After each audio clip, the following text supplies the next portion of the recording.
Assalamualaikum warahmatullahi wabarakatuh. Apa kabar, anak-anak? Semoga baik-baik saja. Nah, pada kesempatan kali ini kita akan melanjutkan materi tentang sistem gerak pada benda. Yang sebelumnya kalian sudah mempelajari tentang sistem gerak pada makhluk hidup. Kemarin kalian sudah belajar tentang sistem gerak pada manusia, tumbuhan, hewan, ya. Dan kali ini Bapak akan sedikit menjelaskan tentang gerak suatu benda. Nah, kita lanjut saja tentang materi kita pada kali ini tentang sistem gerak pada benda.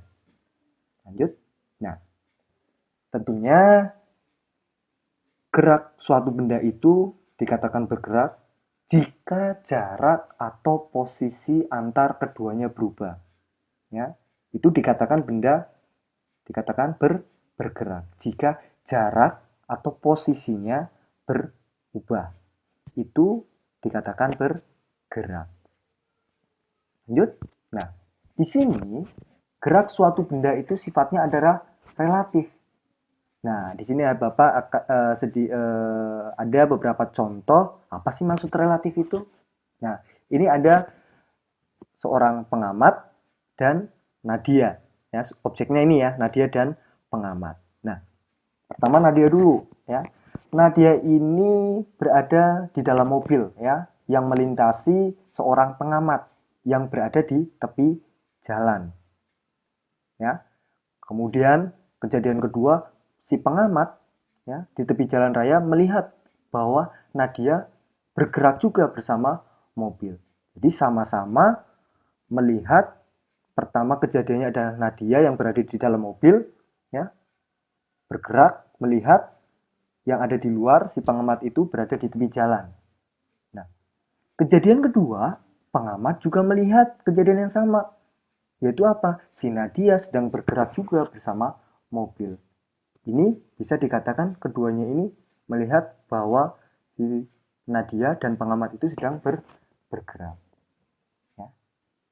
Maksudnya apa? Nah, di sini bahwa gerak itu bersifat relatif tergantung pada pengamat dan titik acuan yang dipergunakan. Nah, ini sama-sama nih. Si pengamatnya pertama Nadia ya, dan berada di dalam mobil melihat si pengamat berada di jalan raya. Dan yang kedua, pengamat juga melihat bahwa Nadia itu bergerak bersama si mobil.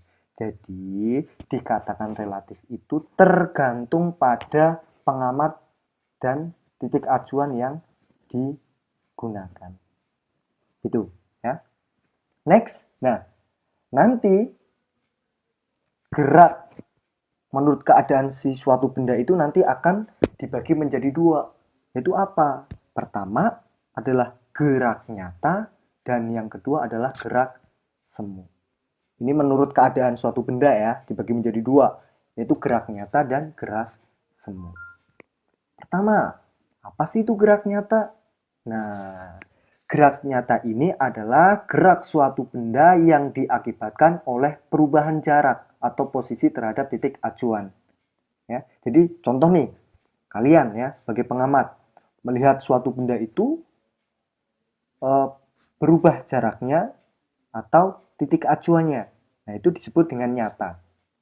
Ya, ketika kalian mengamati benda tersebut terjadi perubahan jarak atau posisi, ya, itu disebut dengan geraknya nyata.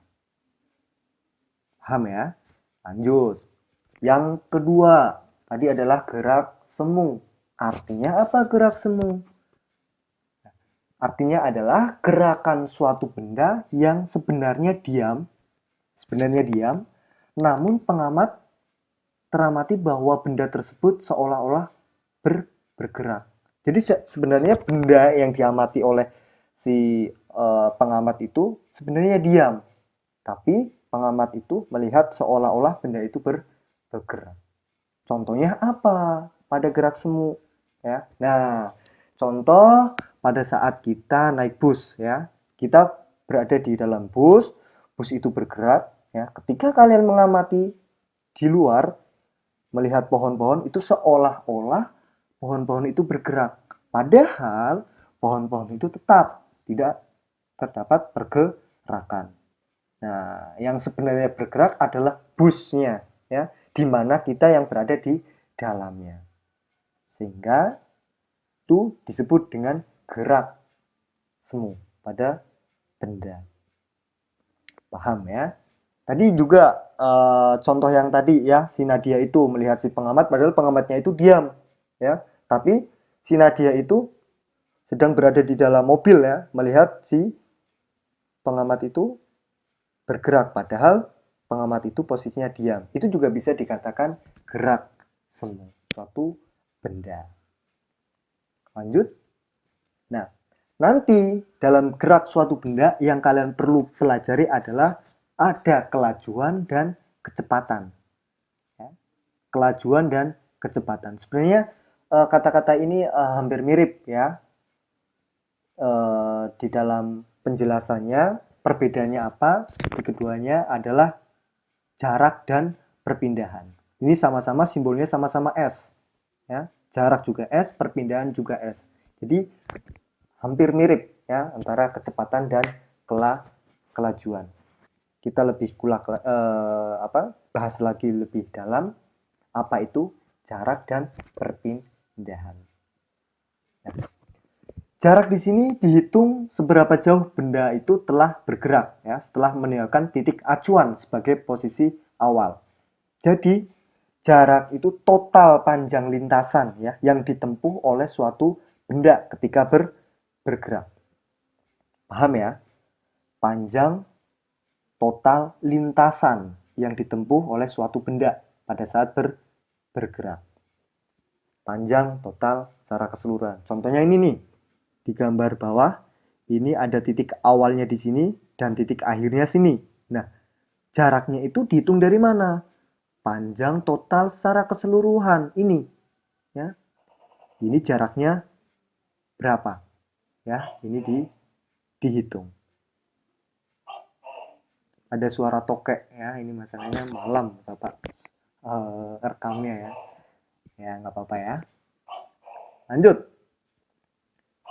Perpindahan. Apa sih itu perpindahan? Nah, perpindahan ini dihitung dari titik awal acuan ya dan melihat juga posisi akhirnya. Di sini Bapak jelaskan bahwa perpindahan adalah seberapa jauh benda tersebut berpindah, dihitung dari titik awal acuan tanpa memperhitungkan lintasan. Ya. Kalau jarak kan memperhitungkan panjang total lintasan ya, tapi pada perpindahan ini dilihat atau diamati dari titik awal bendanya itu berada dan titik akhir. Ya, ini titik awalnya dan ini titik akhir. Nah, jadi perpindahan itu dihitung ini dari titik awal sampai dengan titik akhir. Ini disebut dengan perpindahan. Ya. Kalau panjang total lintasan yang ditempuh ini disebut dengan jarak. Nanti kita coba latihan dengan contoh soal agar kalian lebih memudahkan untuk memahami antara jarak dan perpindahan. Intinya jarak itu panjang total lintasan yang ditempuh. Kalau perpindahan dilihat dari titik awal benda itu bergerak dengan titik akhir. Itu yang dihitung. Nah, itu yang disebut dengan perpindahan. Next. Ya. Nah, ini ada satu soal ya. Sambil kita memahami tentang jarak dan perpindahan. Soal yang pertama. Seekor semut bergerak ke barat sejauh 8 meter. Kemudian ke selatan sejauh 6 meter. Hitung jarak dan perpindahan semut tersebut. Ya. Jadi ada seekor semut ya, bergerak ke arah barat sejauh 8 meter, kemudian ke selatan 6 meter. Hitunglah jarak dan perpindahan. Nah, di sini Bapak sedikit ilustrasinya tentang pergerakan semut ini. Ya, nah ini contoh. Ini start awalnya ya. Ke barat 8 meter, ke selatan 6 meter. Pertama adalah hitunglah jaraknya. Nah, ingat ya, jarak. Jarak itu sudah tadi kita pelajari bahwa jarak itu adalah panjang total lintasan yang ditempuh. Nah, ke barat 8 meter, ke selatan 6 meter. Total berapa? Ya, tinggal dijumlahkan saja. 8 tambah 6 berapa? 14 meter. Gampang ya. Nah, itu perpindahan. Nah, sorry, jarak. Ya, jarak. Jarak totalnya adalah 14 meter. Panjang total lintasan yang ditempuh. Kemudian perpindahan. Nah, ingat, perpindahan itu adalah dihitung atau dilihat dari posisi awal benda dan posisi akhir. Nah, ini di posisi awal dan ini posisi akhir. Ini yang disebut dengan perpindahan. Nah, gimana cara mencarinya? Ini kan kalau kita tarik garis lurus ya, ini kita terdapat tentang garis segitiga. Ya, tentunya kita tidak bisa mencarinya dengan langsung saja, berarti perpindahannya total 14, tidak bisa. Karena itu kalau 14 itu jarak total secara keseluruhan. Terus bagaimana cara mencarinya perpindahan ini jika kita tarik kemudian mendapatkan akhir garis segitiga? Ingat matematika kelas 7, yaitu dengan teorema Pitagoras. Masih ingat ya? Yaitu akar A kuadrat plus B kuadrat. Nah, akar dari A kuadrat plus B kuadrat. Masih ingat ya, ini untuk menghitung tentang teorema Pitagoras ya. Hanya kita anggap saja 8 ini ya, 8 meter yang jarak ke barat. 8 kuadrat ditambah 6 kuadrat. Ya, 8 kuadrat sudah diketahui, 8 kuadrat menghasilkan 64 ditambah 6 kuadrat menghasilkan 36. Ya, total itu adalah 100. Nah, akar dari 100 berapa? Akar dari 100 adalah 10. Ingat ya, kalau kalian intinya kalau kalian menemukan soal seperti ini, coba sambil diilustrasikan dengan gambar agar kalian memudahkan untuk mencari perpindahan. Oke, sedikit ada gambaran ya. Oke, next. Nah, masuk lagi tentang mulai baru kecepatan. Ingat ya, kecepatan dan kelajuan tadi sama ya, sama-sama simbolnya adalah V. Ya, V. Terus apa sih perbedaannya? Oke. Nah, di sini Bapak sudah menuliskan agar kalian memudahkan untuk mempelajari antara kecepatan dan kelajuan. Nah, kelajuan berbeda dengan kecepatan. Kelajuan termasuk besaran skalar ya. Kemudian yang memiliki besaran dan satuan. Nah, berbeda itu ya. Nah, kecepatan ya, adalah besarnya perpindahan persatuan waktu. Ingat tadi, kalian sudah paham antara perpindahan dan jarak. Ya. Nah, kita ambil sebuah rumus yaitu V sama dengan S per T. S ini apa? S ini adalah perpindahan dan T ini adalah waktu. Besarnya perpindahan dibagi waktu. Nah, V ini adalah kecepatan, satuannya adalah meter per sekund kuadrat. S adalah jarak, ya, satuannya adalah meter. T adalah waktu, yang satuannya adalah sekon, atau kita simbol dengan S. Masih ingat ya kelas 7 tentang besaran pokok dan besaran turunan. Nah, kecepatan ini termasuk besaran turunan. Adalah besaran yang diturunkan dari besaran pokok. Makanya simbolnya adalah M per S. M ini adalah perpindahannya dan S-nya ini adalah waktu. Oke, lanjut. Kelajuan. Nah, ini ya, tadi kecepatan itu adalah perpindahan tiap satuan waktu. Ya, nah, kalau kelajuan, tadi kecepatan, ingat kecepatan adalah besarnya perpindahan per satuan waktu, S per T. Kalau kelajuan pun sama sebenarnya, rumusnya adalah V sama dengan S per T. Yang membedakan adalah S-nya. S-nya pada kelajuan ini adalah jarak per waktu, S per T. Kalau tadi kan kecepatan itu S-nya di sini adalah untuk perpindahan. Nah, kalau kelajuan, S-nya ini adalah jarak. Nah, bedanya ini, V-nya adalah kelajuan, satuannya sama, M per S atau meter per second. S-nya di sini adalah jarak, ya, satuannya adalah meter. T ini adalah waktu, satuannya adalah second. Ya. Oke. Rumusnya sama ya, S per T. Next. Nah, ada soal lagi nih. Ya. Satu soal, A melangkah ke kanan sejauh 100 meter. Ya. Kemudian kembali melangkah ke arah kiri sejauh 10 meter dalam waktu 25 second atau 25 detik. Pertanyaannya, ini ilustrasi dulu ya, biar memudahkan kalian untuk mengerjakan soal. Ingat, catatan, setiap mengerjakan suatu soal untuk mencari jarak, perpindahan, diusahakan bikin ilustrasinya berupa gambar. Ya. Ini, ya. Si A ini dari titik awal berjarak sejauh ke arah kanan sejauh 100 meter, kembali ke arah kiri sejauh 50 meter. Ya. Kanan, balik ke kiri 50 meter. Pertanyaannya. Oke, perhatikan. Oke. Nah, lanjut saja ya. Perhatikan hal-hal berikut. Jarak yang ditempuh A. Ya. Berarti jaraknya ya, total lintasan yang ditempuh. Ke arah kanan tadi 100, balik lagi ke arah kiri 50. Berarti jaraknya adalah 100 ditambah 50. 150 meter. Nah, kemudian pertanyaan kedua, kelajuannya. Kelajuannya kan tadi apa? Jarak dibagi waktu. S per T.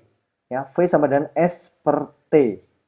S-nya ini adalah untuk jarak, dibagi T-nya ini adalah waktu. Jaraknya tadi berapa? Total panjang lintasan yang ditempuh itu adalah 150 meter jaraknya. Dibagi waktunya. Waktunya berapa? Sudah diketahui, waktunya adalah 25 second. Nah, berarti kelajuannya si A berapa? Ingat rumusnya kelajuan? V sama dengan S per T. S-nya berapa? Jaraknya 150 meter. Dibagi T-nya 25 second. Berapa hasilnya? Ya 150 dibagi 25. Hasilnya adalah 6 meter per second.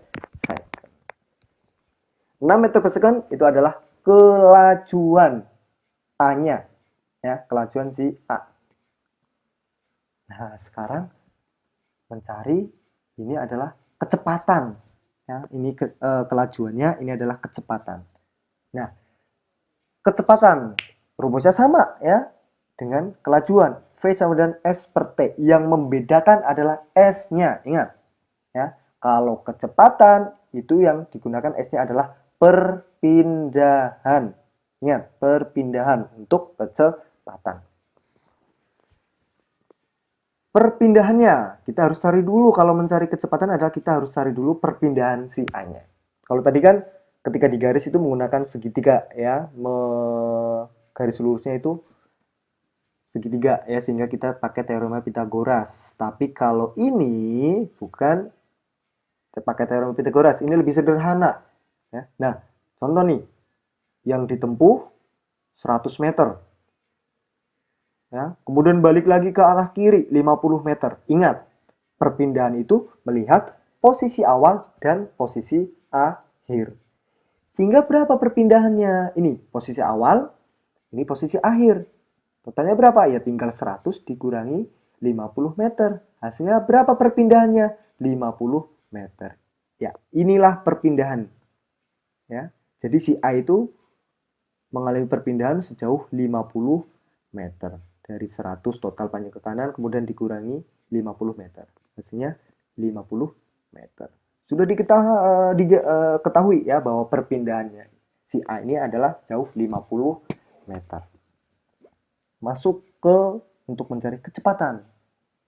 Berarti kecepatannya berapa? Nah, rumusnya sama dengan kelajuan, yaitu apa? V sama dengan S per T. S-nya pada kecepatan yang digunakan adalah perpindahan. Ya. 50 meter ini adalah perpindahannya dibagi waktunya. Waktunya sudah diketahui, 25 detik. Jadi berapa? Ya 50 dibagi 25. Berapa hasilnya? 2 meter per second. Nah, jadi kelajuannya si A tadi sudah diketahui sebanyak 6 meter per second.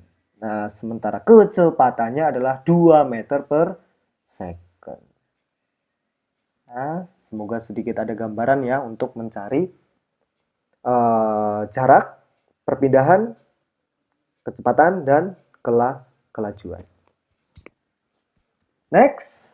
Nah, sudah sedikit kita masuk ke intinya, ada gerak, ya, yaitu berdasarkan lintasan. Nah, berdasarkan lintasan, nanti sebenarnya ada tiga ya, ada tiga jenis gerak. Ada gerak lurus, gerak melingkar, dan gerak parabola. Fokus kita pada pembelajaran kali ini adalah gerak lurus.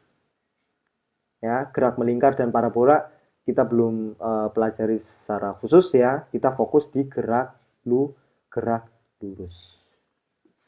Oke, gerak lurus berarti arah pergerakannya lurus ya. Kalau melingkar contohnya pada jam dinding ya, gerak parabola itu ketika kalian melempar bola ya ke atas, kemudian sampai akhirnya bolanya jatuh sampai ke tanah. Itu jenis contoh gerak parabola. Tapi kita fokus pembelajaran kali ini pada gerak lurus. Nah, gerak lurus ini nanti akan dibagi menjadi dua. Yaitu apa? GLB dan GLBB. GLB ini adalah apa kepanjangannya? Gerak lurus beraturan. Dan GLBB itu kepanjangannya adalah gerak lurus berubah beraturan. Ingat, GLB dan GLBB. Pertama kita akan mempelajari tentang GLB, gerak lurus beraturan. Oke, langsung saja di sini Bapak akan mengilustrasikan pergerakan suatu benda dikatakan GLB ya, gerak lurus beraturan atau GLB. Nah, ingat ya, gerak lurus ini pada lintasan yang lurus ya. Nah, ciri-cirinya apa pada GLB? Nah, GLB ciri-cirinya adalah pada kecepatan ya, kecepatan suatu bendanya. Nah, di sini ada ilustrasi tentang mobil yang bergerak ini ya. Kemudian ini di bawah ini adalah grafiknya. Nah, grafik ini yang perlu kalian pahami. Benar, inti dari pembelajaran pada GLB dan GLBB. Nah, di sini ada hubungan antara jarak dengan waktu. Jaraknya S dan waktunya T. Ya, otomatis jelas ya. Jika jaraknya bertambah dan waktunya bertambah, otomatis grafiknya ini akan meningkat. Yaitu jaraknya bertambah, nih ya, waktunya juga akan bertambah. Nanti grafiknya akan naik. Nah, kecepatannya, V-nya.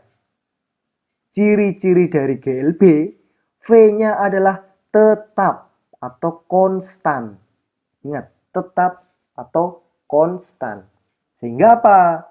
Ketika kalian mengendarai sepeda motor atau sepeda ya, contoh kelajuan awalnya di sini adalah kecepatan awalnya di sini adalah 10 meter per second, berarti selama 15 detik ini ya, di sini grafik ini, berarti kecepatan kalian selalu 10 meter per second. Ya, tidak ada kenaikan. Ya, kalau ada kenaikan dari 10 menjadi 20, itu bukan GLB, tapi nanti adalah GLBB. Intinya, pada GLB kecepatannya itu adalah konstan atau tetap, tidak ada kenaikan. Ya, sehingga disebut gerak lurus beraturan. Nah, grafik ketiga. Grafik ini percepatan. Nah, GLB itu tidak ada percepatan, alias percepatannya adalah 0. Kok 0 sih? Iya, karena apa? Karena kecepatannya itu selalu konstan, tetap. Tidak ada pertambahan kecepatan.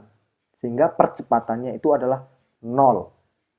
Ingat, ciri-cirinya 1, GLB itu kecepatannya konstan atau tetap, dan percepatannya adalah 0. Dua komponen ini yang ciri-ciri utama pada gerak lurus beraturan. Bapak ulangi, kecepatannya konstan atau tetap, ya, dan percepatannya 0. Oke, paham ya? Oke, kita pelajari, dilihat ini ya, 3 grafik ini. Next, setelah GLB kalian paham, selanjutnya adalah GLBB, yaitu gerak lurus berubah beraturan.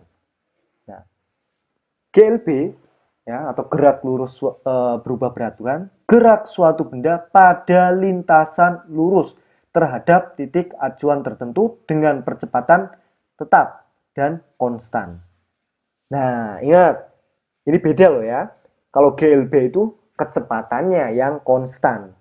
Tapi kalau GLBB itu percepatannya, percepatan tetap atau konstan. Maksudnya apa? Setiap kenaikan kenaikan jarak itu ya, itu nanti ada kenaikan kecepatannya. Contoh nih, awalnya 10 ya, detik pertama 10, kemudian detik kedua naik menjadi 15 meter per sekon, kemudian detik ketiga menjadi 20 meter per sekon. Otomatis kan itu ada percepatannya ya, ada percepatan kenaikan kecepatannya. Nah, kita ilustrasikan pada grafik agar kalian memudahkan perbedaan antara GLB dan GLBB. Oke, GLB. Ya, nah ini grafiknya kita amati. Nah, ini grafiknya ya, hubungan antara percepatan dengan waktu. Ya, di sini A ini pertambahan waktunya ya. Contoh waktu detik pertama, detik kedua, detik ketiga. Nah, di sini A-nya ini kita ambil misalkan ya, A-nya ini 5 ya. Jadi pada detik pertama 5, detik kedua ada pertambahan 5, detik ketiga pertambahan 5 juga ya, 5 meter per sekon kuadrat ya. Ini dikatakan konstan. Percepatannya tetap. Ya. Jadi maksudnya di sini adalah percepatannya tetap ya, yaitu 5 meter per sekon kuadrat. Grafik kedua ya, hubungan antara V dengan T. Ya, kecepatan dengan waktunya. Ada kenaikan ya, naik. Kenapa naik? Karena di sini terdapat percepatannya. Ya, ada percepatan sehingga grafiknya ini menimbulkan kenaikan. Kalau tadi GLB hubungan antara V dengan T itu kan konstan ya, tidak ada pertambahan kecepatannya. Tapi beda kalau GLBB ada. Contoh di sini ya. Mungkin waktu pertama ini 0 ya, 0. Waktu pertama ini 0, V0 ini ya. Nah, kemudian waktu kedua waktu pertama ya menempuh mungkin ini 1 detik ya, terjadi kenaikan contoh misal 5 meter per sekon kuadrat. Ya. Detik kedua ini juga naik sama ya, 5 meter per sekon kuadrat juga. Ya, sehingga dari 5 jadi mungkin ini V2-nya ini 10. Ya, 10 meter per sekon. Kemudian mungkin detik ketiga di sini naik juga sama, konstan. Berarti 5 juga percepatannya. Jadi kalau detik ketiga berarti berapa? Ya 5 Paham ya? Ini awalnya 5, 5, 5, 5, 5, 5. Intinya konstan. Pertambahannya tiap detiknya selalu sama, konstan. Berarti 5 meter per sekon kuadrat sampai detik ke-10 nanti juga pertambahannya selalu 5 meter per sekon kuadrat. Oke, next. Ini hubungan antara jarak dengan waktu. Ya sama ya dengan GLB tadi. Ya, semakin bertambahnya waktu, otomatis jaraknya juga semakin bertambah. Sehingga ini naik. Oke ya, paham ya? Next. Nah, di sini kita sudah mulai masuk ke bagian cara menghitung percepatan suatu benda, ya, bahwa percepatan itu adalah besar perubahan kecepatan atau delta V di sini, ya. Perubahan kecepatan kan karena tadi ciri-ciri dari GLBB adalah di situ ada pertambahan kecepatan, ya, pertambahan kecepatan dibagi waktu, sehingga kita ambil sebuah formula atau rumus bahwa A sama dengan delta V per delta T, ya. Delta V ini adalah perubahan kecepatan dan delta V-nya ini adalah perubahan waktu. Maksudnya apa yang di sini delta V? Nah, delta V ini bisa kita cari dari apa? Yaitu VT min V0. Ini ya, VT min V0 per T dibagi T. T-nya ini adalah waktu. Mungkin kalian ada pertanyaan, Pak, VT-nya itu apa sih? V-nya itu apa? V0-nya itu apa? Mungkin kalian ada pertanyaan seperti itu. Mungkin di benak pikiran kalian. Jelas ya, biasanya ada pertanyaan seperti itu. Bahwa VT, ya, VT ini adalah kecepatan akhir.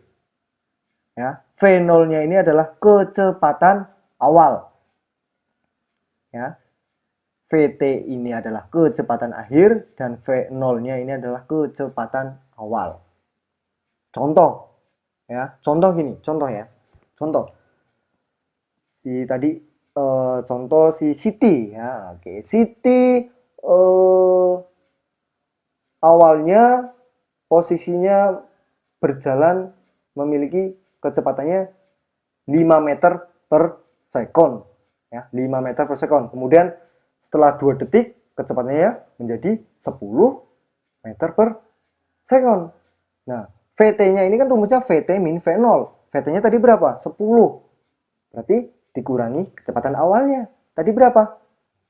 5. Ya, berarti ya 10 dikurangi 5.